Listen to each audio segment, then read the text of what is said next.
શાસ્ત્રમાં લખ્યું કે તમારા જીવનમાં કોઈ પણ અટકેલા કાર્ય, કોઈ અધૂરા કાર્ય અથવા કાંઈ તમારી ઈચ્છા પૂરી કરવી હોય, ન થતી હોય તો ગણપતિના 1000 નામ બતાવ્યા છે. કેટલા? 1000 નામ.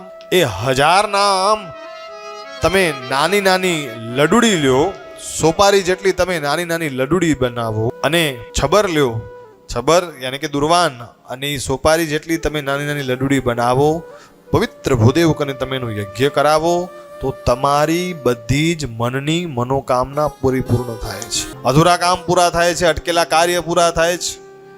તો કે મહારાજ ગણપતિના 1000 નામ એવડા કેમ થાય? ગણપતિના 1000 નામ ન થાય તો શાસ્ત્રમાં બીજો રસ્તો બતાવ્યો, ગણપતિના 12 નામ, જે બહુ તાકાતવાળા છે. રોજ સવારના પોરમાં ઘરે દીવો કરી ગણપતિના 12 નામ બોલીને તમે ઘરની બહાર નીકળો, તમારા જીવનના બધા કાર્ય સક્સેસ જાય. કથામાં બતાવ્યું છે. ભગવાન ગણપતિના 12 નામમાં બહુ તાકાત છે.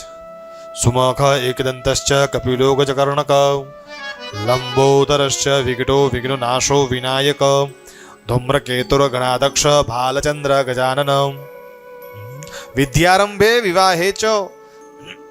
નાનું બાળક હોય ને તમારા ઘરમાં, અરે 5 વર્ષનું થાય, 6 વર્ષનું થાય, નિશાળે સ્કૂલે મૂકો, એ છોકરાના હાથે દીવો કરાવજો. તમે દીવો કરજો, છોકરાને ઊભો રાખજો, તમે નામ બોલજો, એને બોલાવડાવજો. નાનપણથી એ છોકરાની બુદ્ધિ શાર્પ થશે, એટલે હોશિયાર થશે ભણવામાં.